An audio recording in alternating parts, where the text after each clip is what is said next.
And you are back on the Tortoise and Hare experience. What an experience it has been so far. Okay, we have tons of music still, so you guys have so much to look forward to. But as in every experience, we all started off with an experience. You went first last time, so it's I got pressured into my experience. you did. I did. Well, that's because I had to reveal that I lost or I was let go from my job, and I don't know. I thought that was way cooler than anything I could ever have in my Yeah. life. And my next experience, I think, is gonna top that one. Really? Yeah. Ooh. So I came to the decision in my life that my life was clouded. My judgments were clouded. And because of that, I think I missed out on some opportunities. And so I decided to get some clarity in my life. So I stopped smoking weed and I stopped drinking. Really? Congratulations. Yeah, which is funny because you know how like earlier you're like, you drank my cup, you're like, that's not wine. Yeah, because I was expecting that was going to be wine. Not that I, really drink, but yeah. Yeah, and I wanted to tell you, but then I was like, well, I got to save it. I can't just, right? Yeah, nice. Yeah, that's good. I'm glad because there's been a couple of times where you've been pretty much on the floor. And well, yeah, I love being on the floor. What are you talking about? Yeah, we've done remotes from clubs, and it's like you just hand me the mic, and then I'm like, "What happened to Turtle?" It's like I'm doing this whole show alone. Yeah, I'm out getting the free hooch. Yeah, getting the hooch. Yeah, nice. Someone has to. Nice. Well, congratulations on that. Yeah, that's a good experience. I am 13 days clean right now. So wow. That's pretty incredible. Yeah, I don't know how long that's going to last. So yeah, 13, maybe 13 and a half days. Well, I'm doing 40 days first, and then I'll make my assessment after that. Not that. See, here's the thing. Like, I know saying all this stuff, a lot of people must think that I'm either an alcoholic or a lush, but it wasn't that. It's just, because there are days where I drink like one martini or one glass of wine, and that's it. There are other days where I drink 5, 6, and that's it. There are days where I don't even drink, but I just felt that I needed some time for clarity, because my moments of clarity were very slim. It's been a long time since I've ever gone a full stretch of just not having something in me, not nulling or dulling, my senses and my judgment. So I wanted to see what that was like. Nice. Welcome to the real world. Boo. Right? I'm just kidding. I'm enjoying it. And I will say this, ever since doing that, when I had my job, waking up at 5 a.m, before it sucked. But now when I would wake up at 5 a.m, it was like, okay, I'm just waking up. It made it easier to wake up. Nice. So that has been my experience. I am going through almost the same thing, except for opposite. I'm putting things into my body. Whoa. Yeah. Yeah. Yeah. It's a crazy world. I have started a new lupus treatment. Pretty exciting for me because it's a new hope for a cure.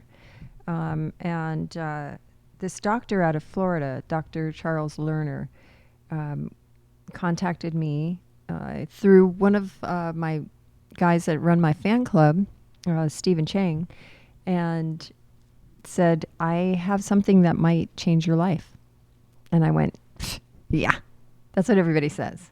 And he sent me this medication for free. So that's like a big, huge, deal, because I have no insurance here in lovely California because what do you mean? But this is the state where everyone has to have insurance. Yeah. Okay. Sure. Did I just put I mean, Max has insurance. What am I talking about? No. I had insurance, and because I have what they're classifying as an incurable disease, they decided that I was not coverable. So they dropped me. So, yeah, that's how that works.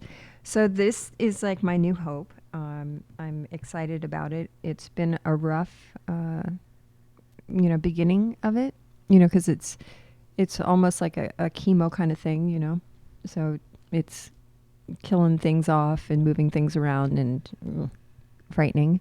But I have hope. So yay for hope and yay for NFR2. I think that's what it's called. Is that slang for something kids are saying or something? Yeah. NFR2, man. Yeah, I get the 2. But So, it's a new deal. And I'm their very first lupus patient, so I'm their spotlight patient. So it's either going to kill me or cure me. No, so you're their test subject. Exactly. That's exactly I'm what the you are. test bunny. That's cool. Yeah. So Larry, we shared an experience. Would you like to share an experience that you're going through right now? Well, that's really interesting. I mean, I'm listening to you guys. Max, I know very well for a very long time, and Turtle, I know you, but I'm now getting to really know your psyche.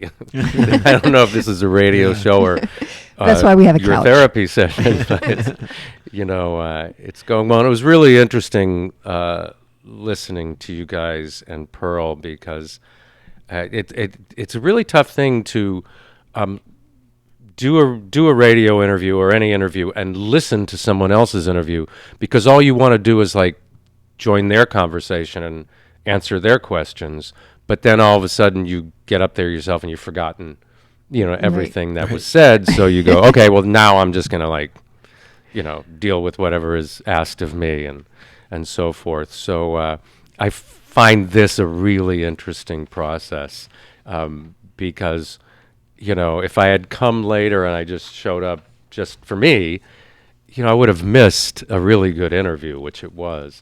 Right. And so, I have to, what he was talking a lot about being in the now, which is, it's always been a very big thing in my life because I'm an extremely linear person. And you were talking earlier about living in the future, living in the past, and so many people in my business say you have to live in the now. I mean, it's the way acting is taught. You have to learn to live in the now. And so many of the really good natural actors I know, I knew Kevin Spacey when he was like a 19-year-old kid. Max and I, our friend Mitzi Kapture, is lives in the now so much so that sometimes I go like, I don't know where you are.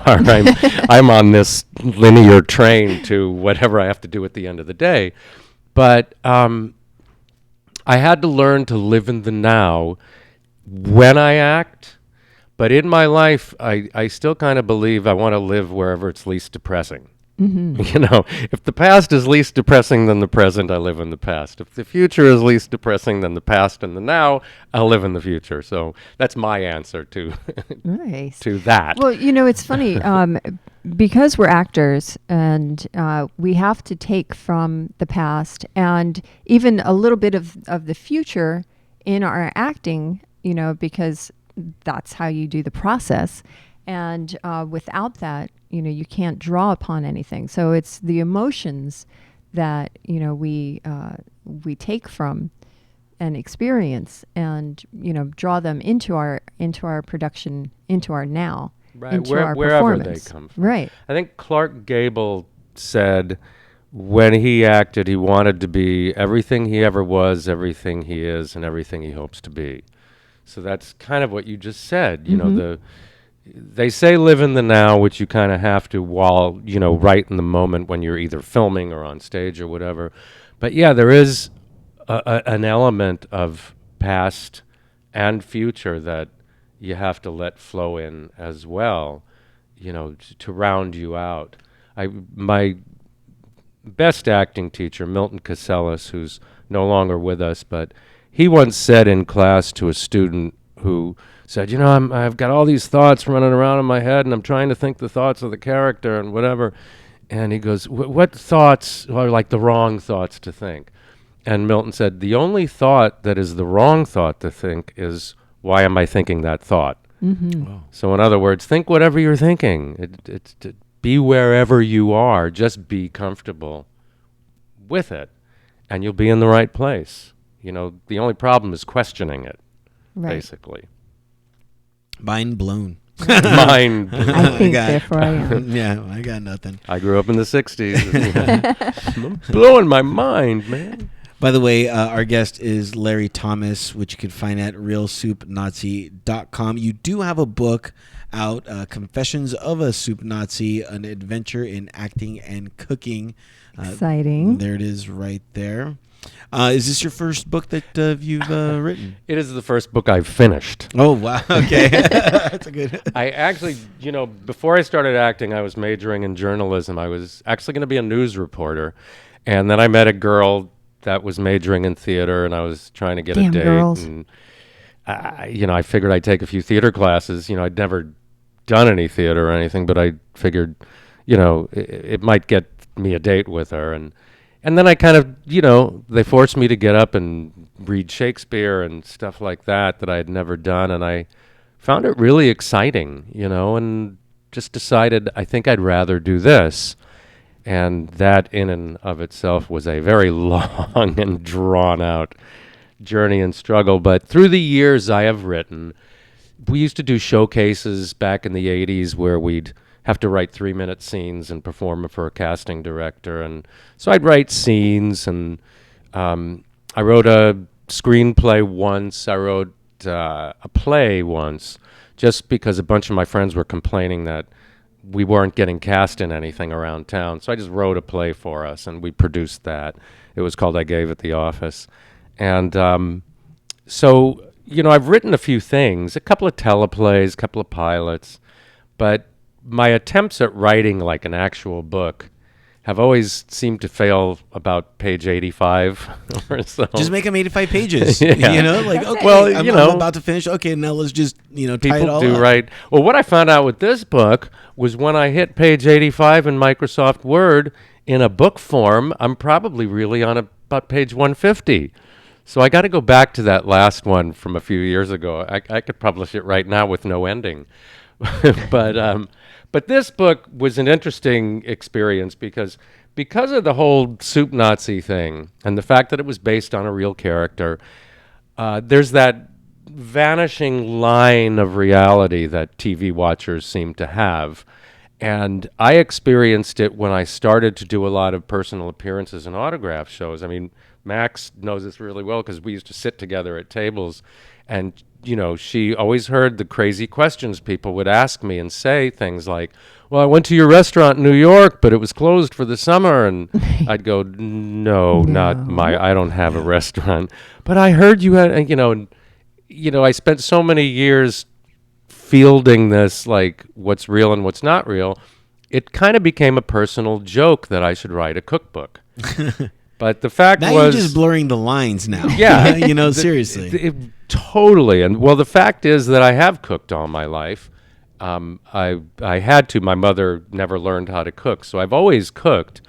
But I've never written anything down. So people started bugging me. Friends started bugging me to write a cookbook. And one year I sat down and I wrote the first page. And I just basically said, this isn't so much a cookbook. It's the story of a kid from Brooklyn whose single working mom never learned how to cook. So it was either learn to cook or eat TV dinners for the rest of your life.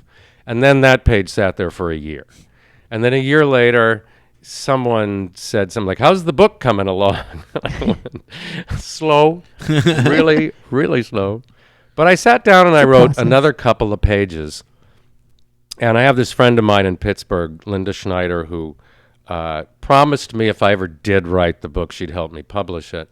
And so I finally got to the Valley College story and the theater department, and I just mentioned the fact that my very first dish that I made that people collectively said, wow, you're a good cook, was this chili that I make. And the teachers there liked it so much that I used to joke with all the other students that the only if they'd see me get cast in a play, I said, yeah, they just want my chili at the cast party. It's not, believe me, it's not my I want your talent. chili here now. Yeah. Like next time you come, you bring your chili. But once I wrote that and I sent it to my friend Linda, she goes, there's the format for your book. And I said, what? And she goes, your acting career and the cooking that has gone along with it. And I said, not a bad idea. So I just about 9 months of sitting there writing every day. And I came up with, from the acting career to the present day, and found that I could cook 52 things, which amazed me. Now, I had to recook them all Of course. to write, so I could write them down. But I found that I had like 52 things I could cook. So they're in the book, and it was amazing because, like I said earlier, like Word is shorter than when they actually put the book together. So I think I got to about 210 pages in Word, and then they put the book in its format and sent me a galley, and it was 398 pages, and I just went, holy cow, I'm Stephen King. So that's the story of my book. Okay. And I wanted to say a huge shout out, thank you to Linda and Paul for having anything to do with your process and getting this out there, because I know it took her to create that fire for you. Yeah, and Linda and Paul Schneider, they're my two friends that live in Pittsburgh. They own a company called Mountain Creations, which they build log homes, and another company called Pittsburgh Global Connection, which is kind of a social thing. And they're very entrepreneurial business people. They've been theatrical managers. I think they managed Sarah Jessica Parker when she was a kid. I mean, they've done so many things, and they're so entrepreneurial that in their presence, like, I feel like I have to do something. Mm-hmm. And yeah, It's like you're Max lazy. knows them well, and it's like, thank goodness for people like that in the lives of, if I'm bold enough to say, artists that sort of force us to put our money where our mouth is and our Right. cards on the table and do something besides dream. So Well, you got to thanks, Paul. dream. Like, you got to dream. Well, we're good at that. We're good at being dreamers. It's just It's just being able to have the affordability to make the food to go with the acting. Okay. yeah, You know, I'm sometimes well. you gotta eat. Again, to mention my late acting teacher Milton Katselas, he wrote a book called Dreams into Action, which I'm sure is still out there. But it's it's a great concept that I know actors. It's really my only art. I may be a bit of a writer. I'm not sure. I certainly can't draw anything more than a stick figure as far as that goes. But as an actor, knowing that I've spent so much of my life dreaming, it's just great that people are out there to go, okay, take your dreams and do something. Do something, practical. Right. A lot of our listeners may not know that Larry is quite an accomplished singer. I didn't know that. That? Well, maybe not accomplished. He's a singer. No, he is. No, he's very good. He's very good. Yeah. Well, if you go to the website, which was mentioned earlier, realsoupnazi.com, I actually do have some of those early musicals that I did when I was doing a lot more theater than anything else. There are clips actually on there, so you could actually, Right. go there and see a song and dance number or whatever. Is that what you want to do? You want to do song and dance, or do you want to really get into, like? And I know that sounds crazy, but like, do you want to get into a studio and record something, or is it just all meant for? Gosh, those ideas of having like the specific thing I wanted to do have sort of drifted away with age.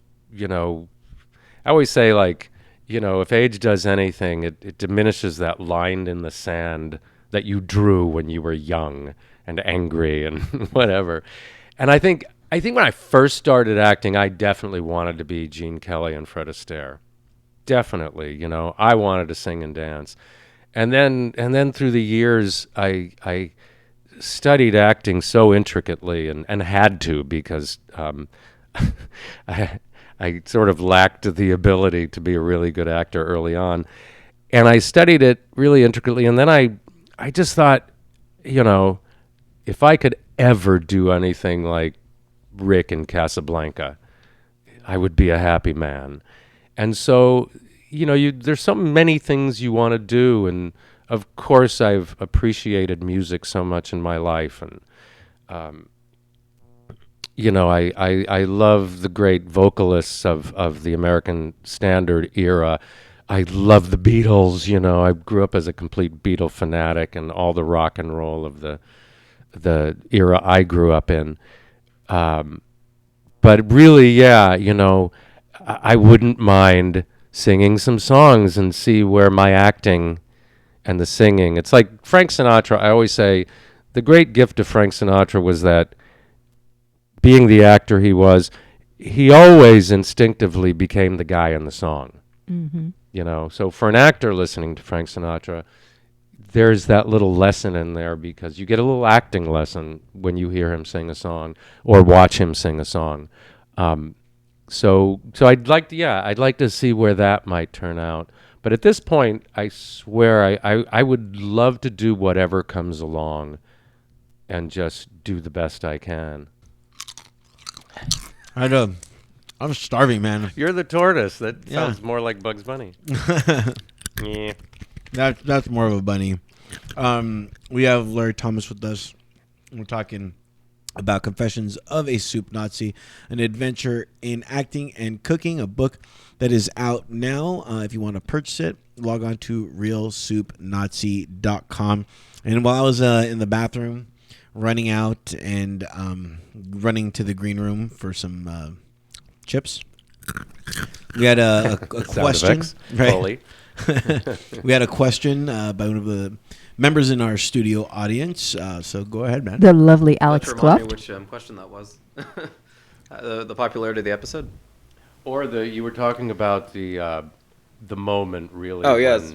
That was one of my favorites. When George talks about the bread, and everyone else around him got bread, and then you wanted to charge him $2 for the bread. And the way they snatch the bag back and hand the money back, there's just something about that part that just made it hysterical. Well, it's that moment was saved by, in my opinion, the most brilliant extra in the history of any medium, because and it's such an interesting question that I worked on a commercial, the Acura spot with Jerry in 2012, and he asked me the same question. He said, "Who was that lady that took the bag away from George? I don't remember casting her."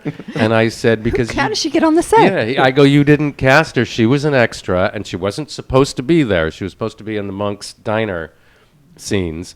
And they had built the soup stand, the soup kitchen thing, too long. And they did it at the last minute, like the last day. So what we discovered when we had an audience coming in a few hours was that I couldn't get to the register, take the money, take the bag away, get back to the soup, and deal with the dialogue and stuff. It was just killing, the timing of what we had developed sitting around a table. So I think it was Andy Ackerman that said, "Can we bring in somebody to work the register?" And they had picked this girl, Marcia, who looked right, I think, for the whole Middle Eastern look that I had, because she's from Brazil. And I don't know, she pulled off this Danny Kaye timing that, to this day, if I see that episode, I just go, that is the most brilliant thing in the episode. If you don't listen to any other word, watch her grab that bag from George, because that's Danny Kaye timing. That's like flips the money over. I mean, brilliant, and and it actually kind of worked against her. I hate to make this depressing, but they couldn't have her back on the show because she became too recognizable. I know for years people used to go, "So who is the Soup Nazi's wife?" So yeah, I got to regale Jerry with all that info in 2012 when he had seen the episode, the scene off and on, and began to wonder, where did she come from, And so that's always worth a mention, because that was one amazing moment, and just a heroic moment by somebody who doesn't get credit for it, or not much. Well, now we're giving her credit. Yeah. So right. Marcia. Yay, wherever you Marcia. are. And the other popular scene that got a little forgotten's the dresser with Kramer, and then they get it, and then Elaine ends up with all the recipes. The armoire. Oh, Yeah. Okay, Yeah. interesting trivia in that scene. Have to say it. When you watch the episode, and he brings her the armoire, and he says it came from the soup Nazi, and she goes, "Get out," and she pushes him through that door. Notice that the door has a piece of wood where there should be a window, which there actually was in the first rehearsal. But when she pushed him through the first time, it shattered. He hit it. It shattered the glass. So they put a piece of wood there. So I always like to tell Interesting. people that I was sitting in the bleachers watching that scene with Tom Berry, who he's the actor that played the building superintendent that wouldn't let her move the armoire. But later he also was famous for being on Cold Case and played Michael Jordan's dad in Space Jam. And a great actor. But we were sitting there, and we both jumped when Michael Richards hit the window and it shattered. And it was like, glad I didn't do that. I'm lucky to be here. That window is worth what they're paying me this week. Very cool. Do we have another question? Go ahead. I went to Valley. I was in the journalism department at Valley. I was in the theater department at Valley, which is funny. But my question is, you've been acting for a long time, and now you're writing, and you were saying that you had a hard time finishing a book. I didn't realize that I was an artist and a photographer until I was 40. I'm 44 now. How do you deal with someone that's as being a creative person? How do you deal with when self-doubt leaks in? What do you, like? Is there a way that you deal with that, or? Wow. Every minute. I guess, depending on who you are in your scope of self-discovery or ignoring self-discovery, can't tell you how many actors I've known through the years that they don't get any self-doubt because they never look at themselves. And they might have something to give where they'll never need to do that. There are other actors that exist on self-doubt. It's their genius. I know personally, I always deal with that. I'm a neurotic Jew from Brooklyn, so self-doubt is my breakfast, lunch, and dinner. It's the kishka of. It's the kishka. Self-doubt is my kishka. But I remember in the early years when the teachers at Valley College said, go back to the journalism department because you really don't have any talent to do this and you're much too nice a guy to see, waste your life on this. And it was very bizarre. I kind of thought, well, what's life for if I don't get to waste it on something that's fun? So I gave it a shot, and it was a lot of hard work and a lot of discovery through the years. And luckily for me, I kind of got better and better at it with the help of some fantastic teachers and great advice to solve my problem. Like I was saying to Turtle earlier that I'm just such a linear personality in an art that really requires some ping-ponging around, And one of the great things was one teacher I had along the line, a guy named Ed Hooks, said, read The Inner Game of Tennis as an acting lesson and kind of a life lesson for you because you're a little bit, predictable. And that helped a lot. Tennis pro, I understand that completely. Oh, there you go. Well, he knows that's why you married him. But anyway, the point about self-doubt is that it's always there. And one day you become successful at something, and 100 people come up to you and go, "You're brilliant," and you laugh to yourself because you go, "This is my private secret. This doesn't help me at all." You know what I mean? Yes. Because the same person that told me 30 years ago that you're terrible at this, don't do this. Then a person comes up to you and goes, "You're brilliant at this," and you go, none of this means anything. What means something is how I feel about what I'm doing and how it affects me. And so, in answer to your question, self-doubt could really be a great thing. It keeps you on your toes. What you have to constantly, I think, not that I have the definitive answer, but what I constantly do is just do it. It just may turn out really bad. And it, Right. Great. I mean, that's, and it Yeah, may yeah. turn out really good. Mm-hmm. Because someone's going to tell you one day. Someone's going to go, oh, wow, that story you told in your book was life-changing. And someone else is going to go, I was bored. Because it depends on them. Right. You know what I Well, mean? that's what Diana, Pearl's partner, was saying, that, sometimes she feels like she can't create anything, and especially when she's living with an artist and he's painting the walls and there's a drop of paint on the floor that inspires her. And she goes, okay, I can do it now. Yeah. It's just that moment of, getting away from yourself and just relaxing, floating about it, and, being free. Yeah, and I think the I've always thought, or somebody asked me once, so I always think about it, like if you have to say one sentence to young actors, or even one word, and I guess I have to boil it down to the word listen. If you're going to do anything in your life, listen.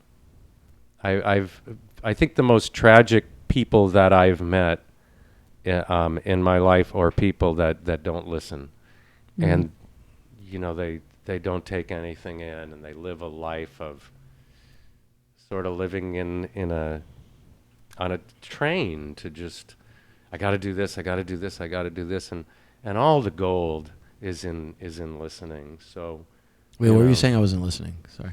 Oh, Turtle. Thank you. Thank you very much. Yeah, well, I hope that says something there. No, it's helpful. It's very helpful. So thank you. Yeah. Welcome. Nice. And you know what? When you were talking about that reminded me of something that my high school vocal teacher had said to me once. And, when you're in high school, what a teacher says to you kind of shapes your world. And he was very not so nice all the time. He was like, he was very young, and I was Max. There's no other word for that. I've been performing since I'm a kid, just like you have. And he said, why do you do the things that you do? And I said, I have no idea why I do them. I just do. And he said, well, how is your life going to be shaped if you're just doing things? And I said, well, let me shape my life, and you shape your life, and we'll see. And many years later, he contacted me, and he said, I have to tell you that the way that you lived your life, and I've been watching very closely, has inspired me, and I use you as an example to teach in my classes in the high school that you graduated from. And I thought that was like an amazing That's thing. cool. Yeah, so Tom Gress was his name. And it's like, well, see, That is I just really lived. cool. I lived, and, Yeah. he's teaching his students to live as well. Yeah, that's such a cool thought, because, I mean, any question about when you're that age about how should I live my life? Wow, that's it's almost like a really silly thought to Right. make a decision on that, because it's like you're going to be told how to live your life. You know what I mean? Fate and the universe, it's going to tell you, just watch and listen. Right. I've been trying to tell Turtle how to live his life, but he doesn't listen. Well, but I was telling you, and not to beat, a dead hare, but like, I was so busy. That was terrible. See, again with the jokes that It was you can't good. tell. It No, that was bad. It was like a secretive, like, everyone's thinking I'm going to do this, but anyway. I was telling you that I've been really good at keeping busy and just really like clouding my life either with work and with busy and with alcohol and with drugs, that, like I didn't have time to listen to people because I was just like, I'm too busy doing everything else. But once, I got let go of my job, now I stopped doing alcohol and stopped doing drugs. That, you know, and I'm starting to listen to people, like, I had some people here that are key people that I'm looking to right now for advice and to help me get through it. And I'm not going through a hard time. I'm just going through a transition in my life, personally, growth professionally. There's a lot happening all at once. Like in the way I look at it is people go through stages, but they do them all one thing at a time. For some reason right now it's all happening at the same time, and I'm getting pulled in 30 different directions, and it's it's been real hard for me to keep emotionally stable. I've been breaking down at times, on the air. I mean, it's actually cool. It's okay, I and I know it's okay, but it's just I'm still dealing with it, and and part of me feels a little, I don't know, like I'm with a camera here that I'm raping myself a little bit, just because I am putting myself out there.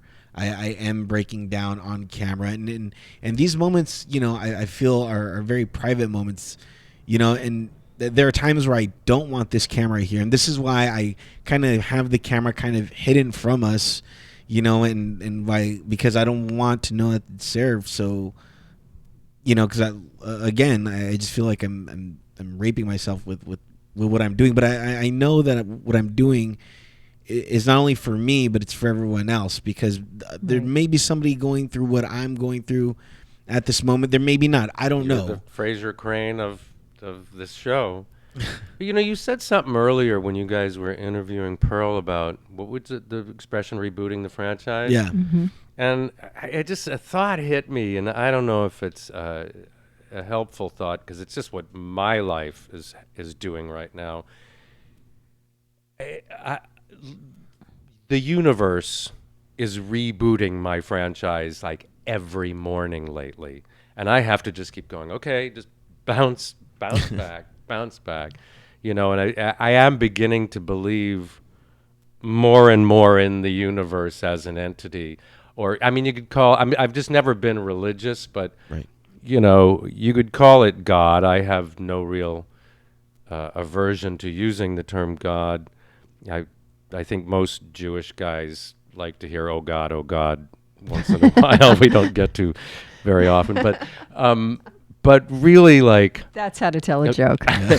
but really, the universe is just telling me every morning. I mean, I could just give you like three quick things. A couple of weeks ago, I got a phone call that I was going to audition for a character on the new John Leguizamo pilot as a series regular. And it was a character that I felt like I could do so well, I could see myself getting cast.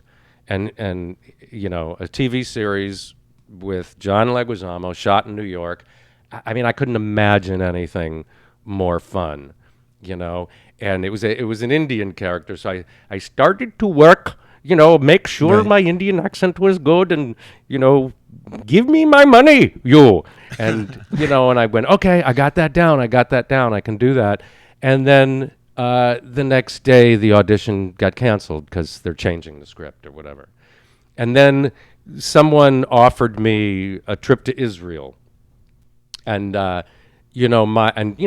pay. Yeah. And my mother only has one thing on her bucket list, is to see Israel before she dies. So here's the opportunity to make a buck and fulfill your mother's complete bucket list. It's called a double win. Yeah.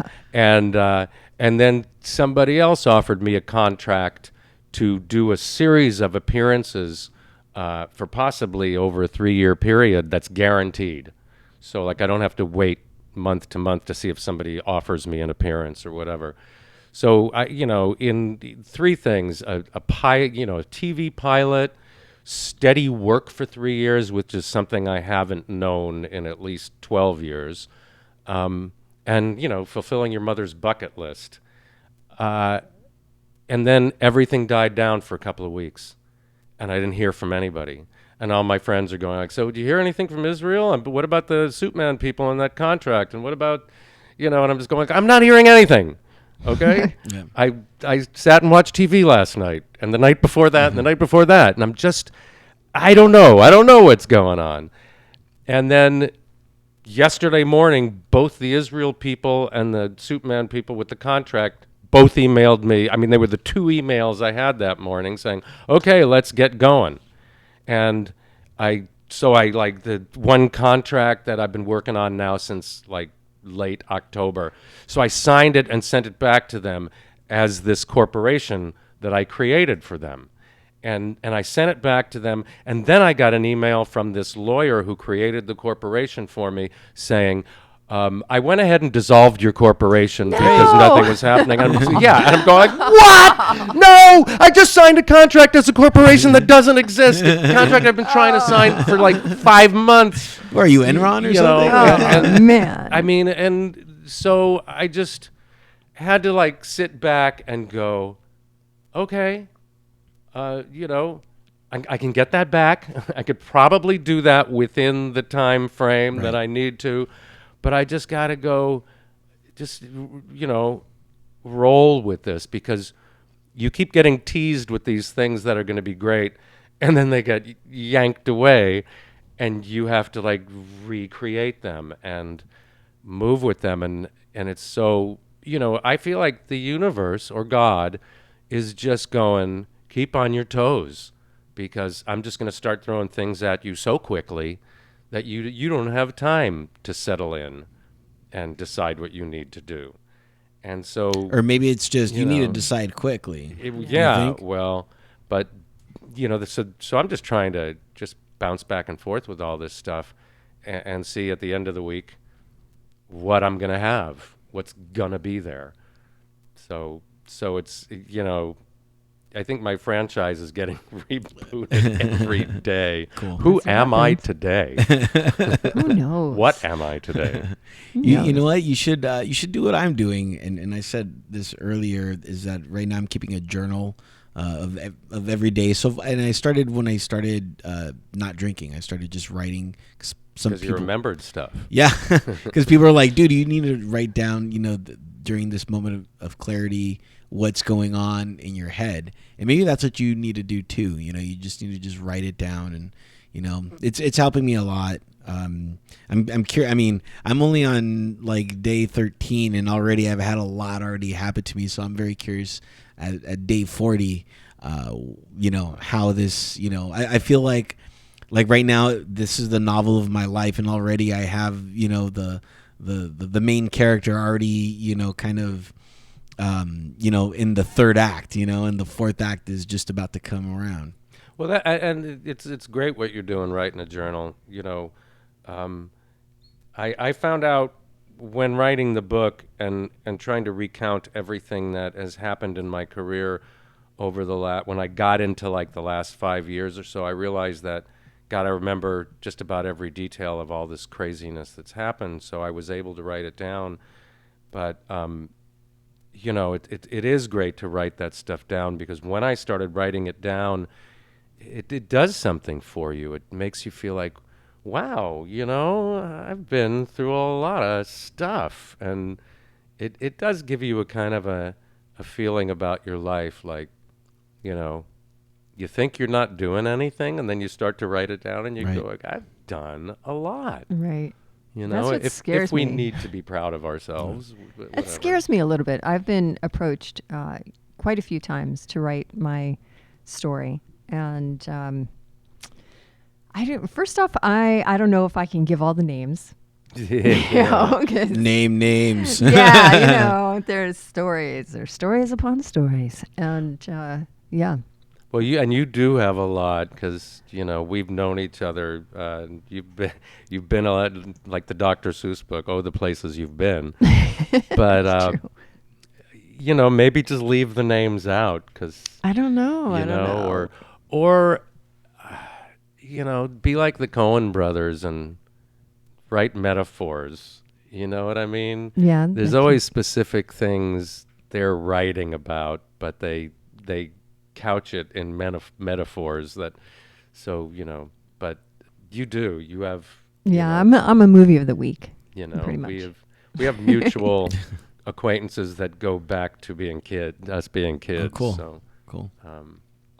Yeah, we have yeah. we have great stories together. I'm sure. In one story comes to mind in particular. We were out on tour on the Comic-Con tour. I believe it was for Wizard World, and we were in I think it was Chicago. And when we have our tables out, we have all of our paraphernalia, and Larry has these ladles that he signs. Oh, cool.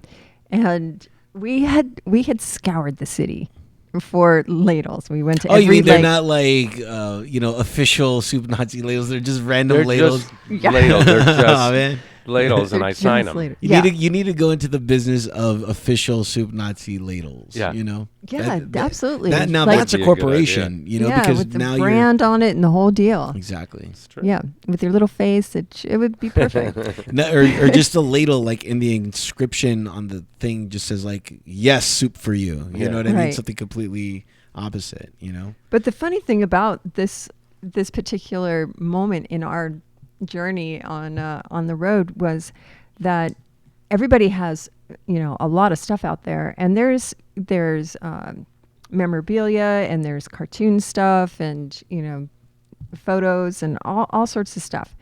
Larry got robbed, Oh man, and they stole all his ladles. that's what are And you they gonna do? stole the ladles that weren't signed, and it was hysterical because he was so mad, and that we had to go out now again to every dollar store in the world. Well, try I to run find every these. day, for 30 minutes.